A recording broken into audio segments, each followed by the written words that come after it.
There comes a moment in every great love story when something invisible shifts. You can't see it in photographs. You can't catch it in a headline. But the person at the center of it feels it like a quiet tremor under their feet. When news broke that Nicole Kidman and Keith Urban were ending their 19-year marriage, the shock wasn't just the split, it was the reason behind it. After decades of scripts, stages, premieres, and performances, Nicole finally said the part people rarely admit out loud. Love, by itself, couldn't hold together what had already come apart. That's not a scandal. It's a truth most of us avoid until there's no avoiding it. And if you look closely, the signs were there long before anyone posted a headline. But the cameras missed what the paper trail quietly confirmed. Two Australians in a room full of bright lights and big names. That's how the fairy tale reads. They met at G'day USA, one of those nights where fame breathes the same air, and fate can feel like a person you've just been introduced to. The chemistry didn't explode. It smoldered, an instant connection for her, a measured distance from him. A slow, careful spark that turned into something undeniable the morning he knocked on her door.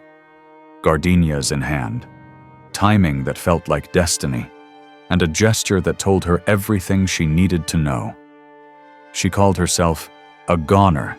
It's the kind of line that makes people believe love can conquer anything. They moved quickly because some loves demand momentum.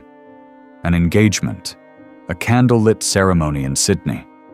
The look in their eyes that said, "We've both lived too much to take this lightly."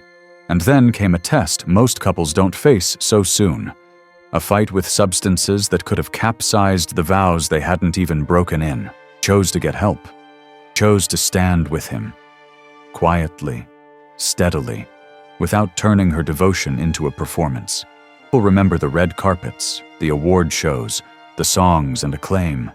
The memory that mattered most in those early years may have been a hospital bracelet, a front door closing, and the word "stay" being turned into action. The public took that as proof that nothing could crack them. If they could weather the storm that early, the rest would be smooth sailing. Except love doesn't work like that, and storms don't stop just because you survived the first one.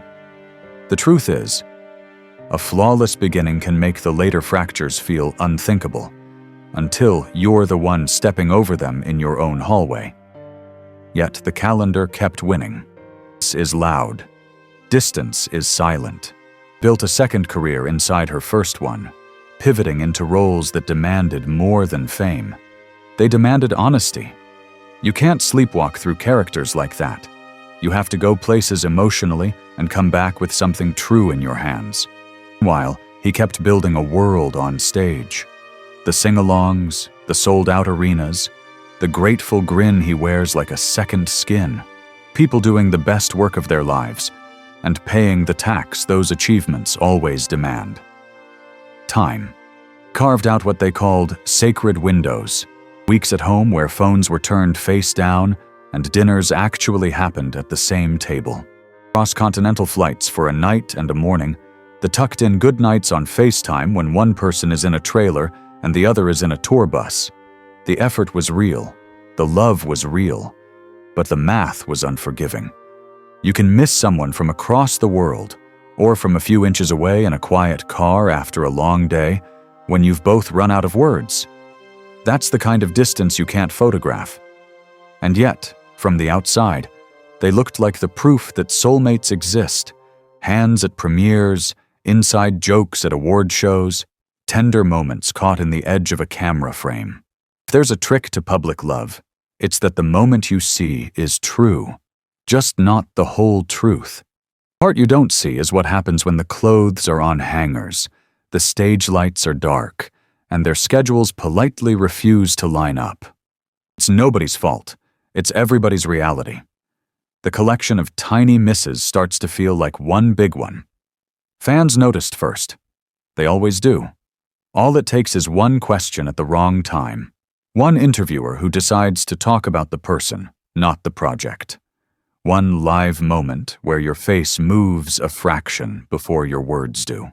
There was an interview where the conversation jammed, like a song that suddenly skips in front of a stadium. Nothing explicit, nothing cruel, just a refusal to keep dancing around the question. The clip traveled the way all clips do. Fast, without context, and with a million interpretations. Anniversary posts that once felt like letters started to read like postcards. Fewer words, more throwbacks. A caption that seemed professional where it used to feel personal. We're not talking proof. We're talking temperature. A vibe shift you only notice when you've watched a couple long enough to compare. And red carpets became a choreography of duty. Step, smile, whisper that didn't quite land. Eyes flicking to the next camera. If love is a language, the accents were changing. Was anything wrong? No one had the right to say. But everyone had the urge to guess. That's what happens when a love story has been consumed by an audience for almost 20 years. The crowd wants the next chapter. The couple wants privacy. And the gap between those two wishes fills up with theories like steam on a mirror. On paper, it looked simple. In real life, it never is. Here's what the headlines rarely teach you. The loudest moment in a breakup is usually the quietest on paper.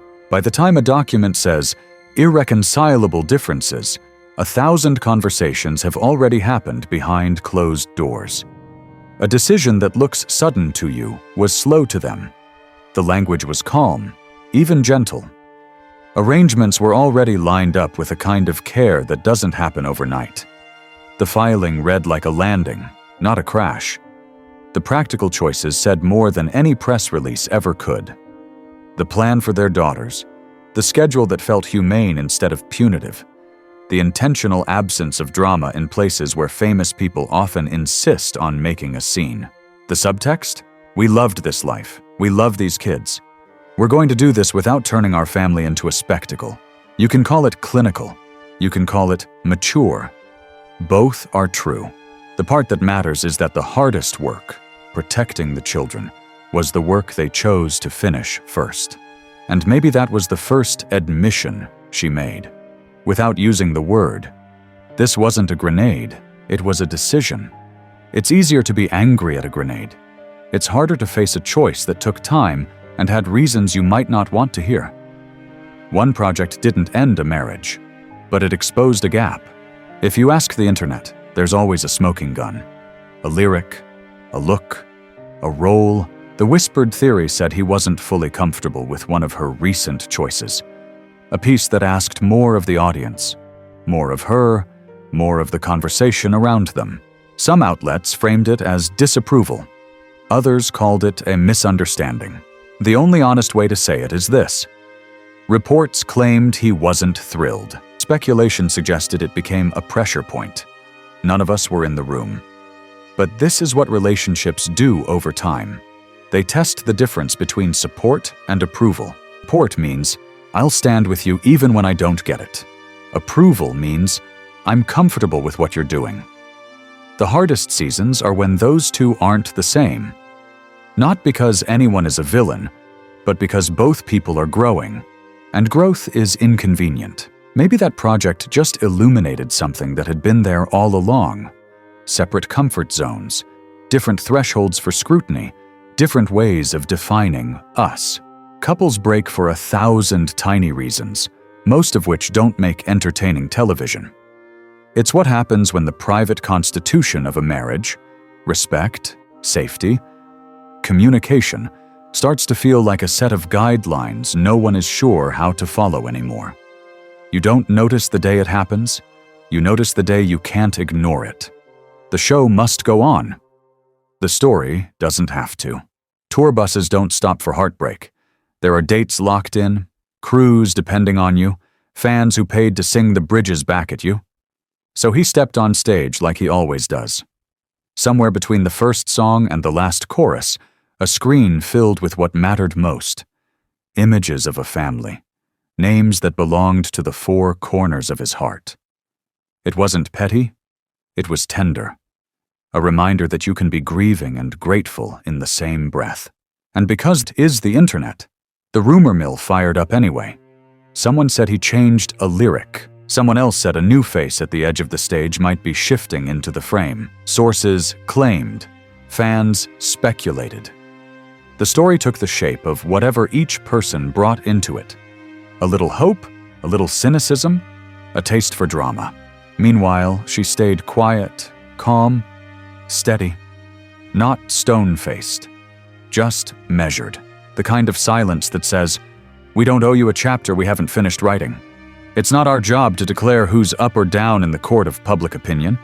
It's our job to notice what the choices say. On his side, a public life that naturally keeps playing. On hers, a refusal to turn pain into programming. Two strategies. Two ways of being famous and human at the same time. Clarity isn't cruel. It's a boundary.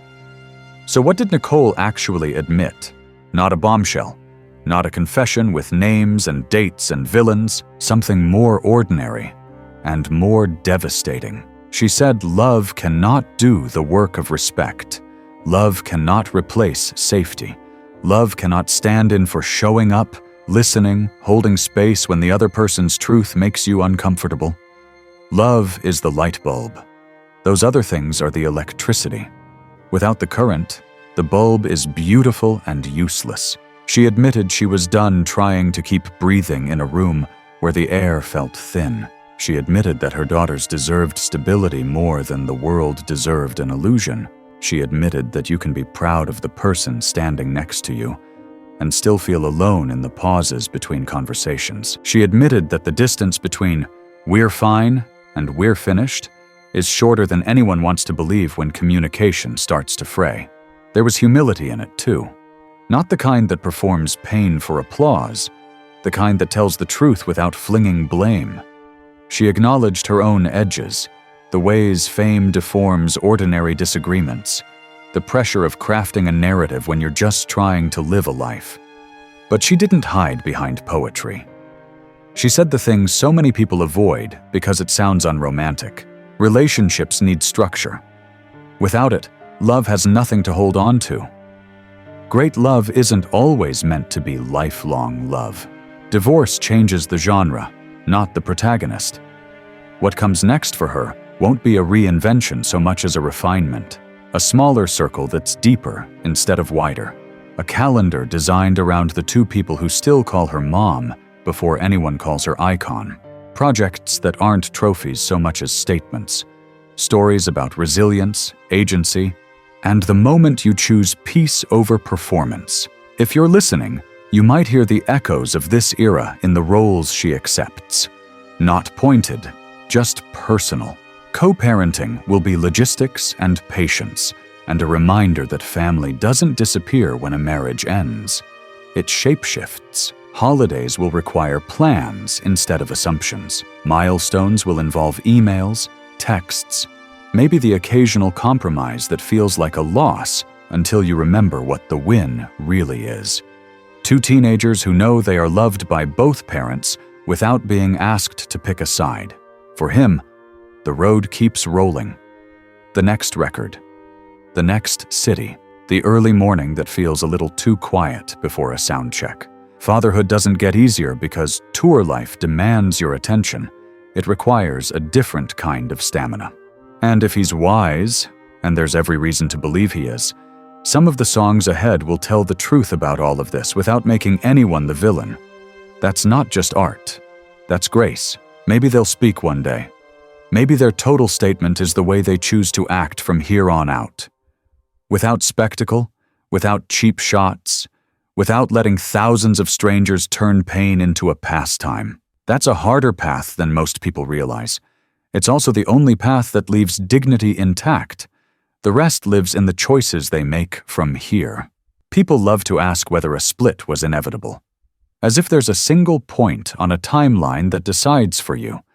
Destiny is an easy story to tell yourself when you don't want to revisit the decisions you made along the way. But inevitable is just another word for we stopped choosing each other in all the small ways that keep big love alive. Could a different calendar have saved them? Maybe. Could a different comfort zone? Maybe. Could a different style of listening? Maybe. But you can twist yourself in knots replaying every maybe until it sounds like a song you can't turn off. Here's what matters more than the autopsy.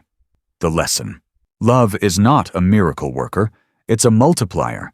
If you give it respect, safety, and presence, it amplifies them. If you starve it of those things, it amplifies the hunger. Nicole's admission wasn't that love failed. It was that love refused to masquerade as everything else a marriage requires. That's not cynical. That's the kind of hope that grows up and learns how to last.